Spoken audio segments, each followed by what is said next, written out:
Assalamualaikum warahmatullahi wabarakatuh. Ini saya akan jelaskan course mengenai produk, jasa, and price. Kenalkan, saya Abdillah Mujib sebagai penyusun materi dari Departemen Administrasi dan Hubungan Industrial.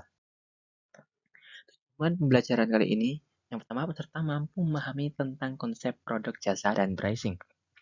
Peserta mampu memahami karakteristik dari produk dan jasa. Peserta mampu menerapkan konsep pricing pada produk dan jasa. Gambaran umum materi yang akan dibahas dalam course ini yang pertama, pengertian produk dan jasa, karakteristik produk dan jasa, objek perlindungan HKI, dan promosi. Pertama, produk. Produk berjalan melalui berbagai tingkatan.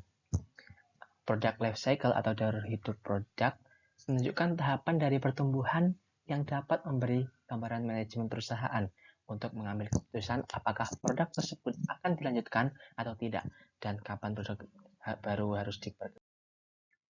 Kekhasan setiap merek dari produk maupun jasa suatu perusahaan pasti memiliki perbedaan yang unik.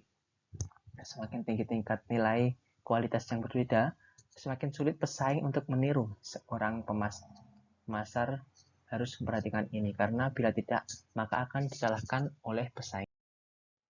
Karakteristik produk. Pertama, bentuknya. Setiap produk memiliki ukuran, ketajaman, dan strukturnya yang berbeda. Kedua, fiturnya. Seberapa banyak produk yang ditawarkan memiliki keunggulan fitur dibandingkan yang lainnya. Semakin tinggi fiturnya, semakin bernilai produk tersebut. Yang ketiga, ada kustomisasi. Sejauh mana perusahaan mampu membangun secara keseluruhan apa yang diinginkan konsumen. Kemudian, kualitas performa. Sejauh mana perusahaan mampu mengembangkan kualitas performa produknya. Kualitas kenyamanan, sejauh mana perusahaan sudah membangun kualitas kenyamanan produknya. Apakah sudah dapat digunakan dengan layak. Jangka waktu, seberapa lama produk tersebut dapat digunakan. Contoh, mesin cuci Electrolux memang mahal, namun kualitas barang ini kuat dan resiko cepat rusak sangat kecil dibandingkan umur mesin cuci lainnya. Daya tahan, mana produk memiliki daya tahan terhadap kerusakan. Daya modelnya, sejauh mana produk sudah memperhatikan model terbarunya dan sesuai minat dan kebutuhan konsumen. Contohnya, banyak konsumen membeli tipe mobil keluarga yang simple. Kemampuan untuk diperbaiki, sejauh mana produk tersebut dapat diperbaiki. Suku cadangnya banyak. Sebagai contoh, produk motor Honda sangat mendominasi karena suku cadangnya lebih mudah untuk dalam membuat sebuah strategi penjualan di dalam pasar, tak hanya harga dan teknologi yang menjadi pesaingnya dalam pasar, melainkan pula desain produk yang menentukan karakteristik ketertarikan konsumen. Semakin berkualitas, semakin punya nilai tambah. Karakteristik jasa, yang pertama ada ordering oase, penawaran jasa sesuai dengan kebutuhan konsumen. Kemudian ada delivery, sistem jasa pengantar, contohnya Pizza Hut menawarkan kecepatan kurang lebih 30 menit. Karakteristik jasa installation, sistem instalasi untuk mengaktifkan produk di lokasi tertentu. Kemudian customer training, sejauh mana sebuah perusahaan menawarkan jasa untuk mengajarkan produk ditawarkan kepada konsumennya.